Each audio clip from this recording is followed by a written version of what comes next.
Okay, I will try and collide them. 3, 2, 1. Res is mid. Let him res, fuck it.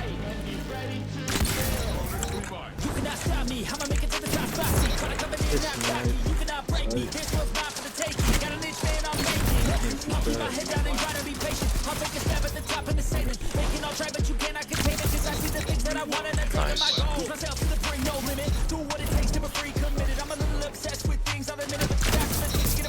Oh my god.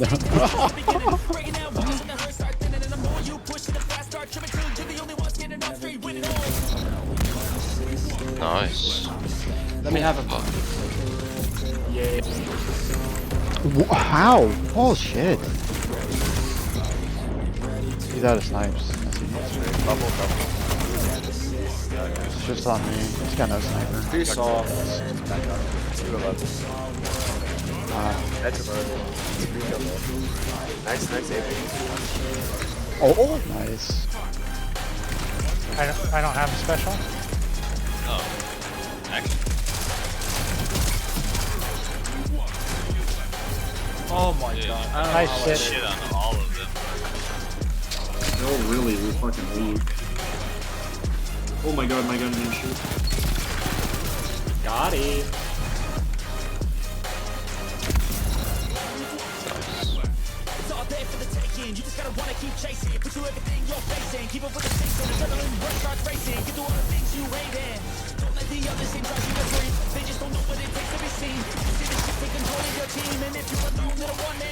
Oh my god. Fuck. No shot. Dude, actually, this fucking Jarl. They're in a healing rift so they don't die. That's great.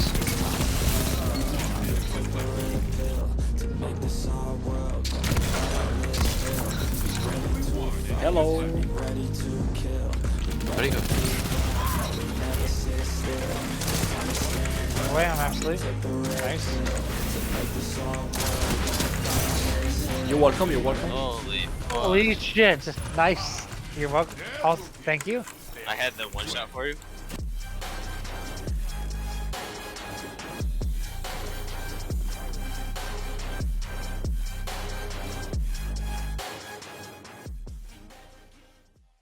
Hello everyone and welcome back to my channel. So in this video I will review week 109 of Trials of Osiris. I will take a look at the Trials report site so I can discuss, see, explain what people were using and their stats, and then we will check what I was using and my stats, and finally I will share my build and tell you all about it. So starting with the Trials report site, the map was MidTown, the adept weapons from Trials was Forgiveness. Adept Forgiveness is really good, it's a very good sidearm. It's also arc if you are trying to pull a sidearm arc build. And for the top 10 most used weapons, starting from number 1, we got No Time, BXR, Peace of Mind. If you look closely, all of these 3 weapons are pulses and they are taking the top 3 most used guns of the week. The reason behind this is people realizing that the best strategy to win in trials, or especially in MidTown, is to establish good crossfires with a team and you keep peek shooting, team shooting till you win. And you can easily achieve that if you play a lot with your fire team and you guys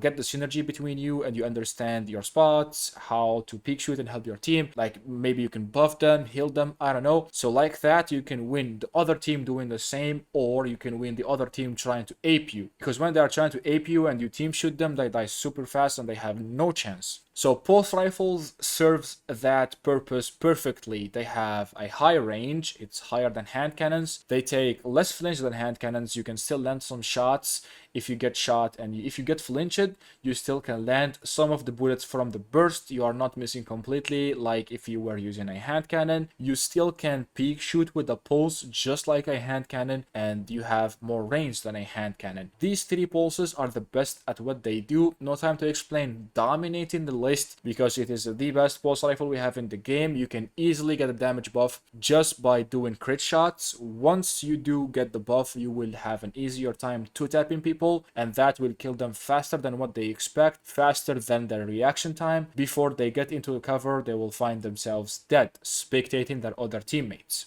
that might be dead as well. So BXR and Peace of Mind are the best pulses at what they do. BXR having a very good hipfire registration, good range, good perks, enhanced perks, it's craftable, it's really good, and people love this pulse. Peace of Mind is really powerful, especially if you are on Void with the enhanced version of Elemental Capacitor for the enhanced stability. This will be so consistent. At number 4 we have Beloved. So Beloved is the best sniper we have currently in the game. On top of that, it has the perfect amount of zoom for this map. It's kind of low-ish, so you can still use it inside, library, market, mid, and its zoom, it's not that low, so you can use it outside as well. It has the perfect amount of zoom for MidTown, and it's the best sniper we have currently. It's craftable, you can have the Gudger very easily, enhanced perks and all that. And at number 5 we have the Jade Rabbit. So speaking of pulses, the only way to beat a pulse user, especially no time to explain, so the only ways to beat them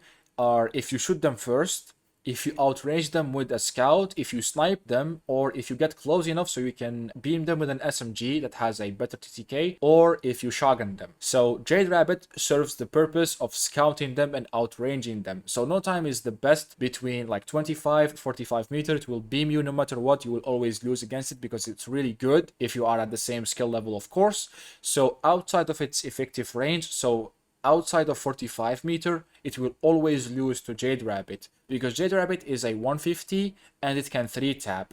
So technically it has a faster TTK than hand cannons because it's a 150 and hand cannons are 140. So it has a faster TTK than hand cannons and it has infinite range. So if you find yourself outside of the no time range, you can easily win, because they do less damage to you and your TTK will not drop, and there's will. The reason why people were using Jade Rabbit is to stay very far back, stay safe from shotgun apes, and try and outrange all other weapons. But it does work against like mediocre teams, but it will never work against good teams, because good teams are very good at using cover to close the gap till their effective range. So this will work, but not really. At number 7 and 8 we have Ostringer and Ace of Spades. Both of these have good ornaments, which is what we care about. They are very consistent. Of course you can use them aggressively way better than pulses because they are hand cannons. You can easily slide and shoot with them, much easier than what you can do with pulses, from my experience of course. At number 8 we have Lemonarch. I have seen so many people using Lemon this week, it's actually crazy. So the reason why Lemonarch is really good is because if you get a tag on someone, they won't be able to recover fast enough because of the poison ticks. And because they can't recover fast enough, your teammate can easily clean them up for you. You can clean them up yourself. And if the opponent tagged takes cover, it will take so long for him to recover completely. During that time, you can easily focus his teammates. So he is either out and you can focus his teammate, or he's still in the open trying to fight low HP and you can easily clean him up. Lemon is so annoying to play against. That's the reason why I am on a Solar Warlock, so I can easily heal after a tag and keep helping my team, or heal my teammates who got tagged with Lemon. At number 9 we have Main Ingredient. Main Ingredient has been in top 10 most used weapons for so long because it's so consistent since Zerb brought the 3 God rolls. Tab the trigger, under pressure high impact, and the third one I forgot. So it's been here for so long. You can easily bait someone into your fusion in like market, library, mid. It's very easy if you are good at pre-charging and baiting people into your fusion range.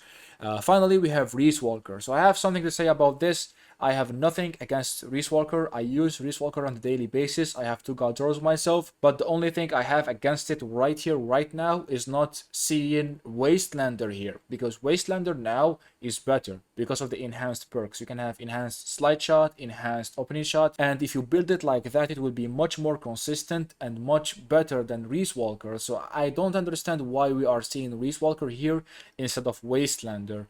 I said Reese Walker is really good, but Wastelander now is better. I don't get why Reese Walker is here still. Maybe because not enough people have the Wastelander crafted yet. But once enough people craft it, it will take over the Reese Walker, and you can quote me on this. So for the other stats, we have 358,000 players playing, which is way more than usual, mainly because it is the start of the season and we have so many new players from Epic Games, which is awesome. And for the flawless players, we have 100,000 flawless players, which is way more than usual. We used to have 70 up to like 85 flawless players per week last season, and seeing people at 100,000 is actually crazy. So the reason why we have much more flawless players than usual is because the matchmaking was much less sweaty than usual, mainly because we have new players, because the sweaty people will play anyway, just like myself. So if you add more players into the matchmaking, it will become less sweaty, like mechanically, like naturally it will become less sweaty. And because we have so many new players from Epic Games, it was much easier to go flawless for like average players. So taking a look at my stats, I was averaging a 2.08 weekly seasonal KD with 20 flawlesses, which is crazy. Dropped from 2.3 down to 2.08, mainly because I played 3 cards in the flawless pool. I died a lot because people are just better in the flawless pool, and you die more by nature because people are just better. For the weapons, for my loadouts, I was rocking 3 loadouts: No Time Without Remorse, Shayura's Witherhoard, or Submission with Cloud Strike. Those 3 loadouts were phenomenal for me. I was having so much fun with them, and I was on a Solar Warlock for the healing, so I can recover quick, so I can heal my teammate and save them if possible.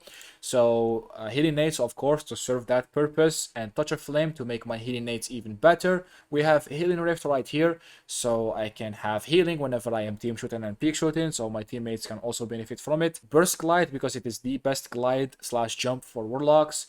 For PvP, we have Celestial Fire right here because it is the best charged melee in the game, and you can quote me on this. It has infinite range. It makes people scorch, so they will have a very hard time recovering, and you can clean them up very easily. And if you get a tag on someone, you will get the Radiant damage buff with Emperor of Torches. So Radiant is a 10% damage buff, and that damage buff will last for longer with the help of the other fragment, Emperor of Solace. This will help your no time be more consistent. It will drop the TTK on your SMGs. It's always good and beneficial to have a damage buff, of course. For the other aspect, I had Icarus Dash right here because this is a movement crutch. Once you get used to Icarus Dash, you will never be able to switch off Warlock. You will never be able to switch off Solar. For the fragments, I had Emperor of Searing for the increase in recovery, so I can reach 100. Ember of Wonder for the 10 increase in resilience, so I can have 100 resiliency, so I can take less flinch. And Ember of Torches for the Radiant buff, Ember of Solace for more duration on restoration from nades, and for more duration on Radiant from my charged melee. So for my mods, I had targeting mods on my helmet, a grenade launcher loader on my Ophidians. So this was here just in case whenever I use my 2 Cloud Strike shots, I was switching to Fighting Lion so I can keep being annoying during the same round. And having a loader mod will allow you to spam this more often and be more annoying, more cancerous. And you can push your opponent team out of cover into your friend's pulse rifles. I was using Ophidians for the consistency, for the better melee registration, for the better reload and handling. I love Ophidians, everyone love them. And on my chest piece, I had Unflinching mods, Radiant Light. On my leg piece, I had Quick Charge for the increase in handling for my SMGs and shotguns, so I can pull them out faster in time whenever I need to. Finally, on my cloak / bond, not Mark. Mark is for Titans. I had Power for Friends for the increase in mobility, so I can have 5 mobility. The more mobility you have, the better, so you can jiggle peek, so you can walk backwards and still shoot someone if they are pushing you, especially when you don't have a shotgun, because the sprint speed does not have a link with your mobility stat. So 5 is enough to do all movement except for walking backward and beaming someone when you don't have a shotgun. So you need more mobility for that, but for all other tasks, it's more than enough. 10 resilience was awesome. I was taking much less flinch. It was noticeable how easy it was to take flinch and still snipe people to the head. 10 recovery is a must on all other classes, so you can get back to the gunfight after you get attacked, so you can keep helping your teammates. It's also good in clutch situations. It's very important, and I wish my armor was better so I can have 100 discipline as well and 5 strength instead of 4. So yeah, that's basically it for my trials review for this week. Thank you guys so much for watching. Let me know in the comments what you think about this week's Trials of Osiris, how many flawlesses you got, what you think about the current meta, and like this video to help me out with the algorithm. I will highly appreciate if you drop a like, subscribe for more videos. See you in my next one, and peace.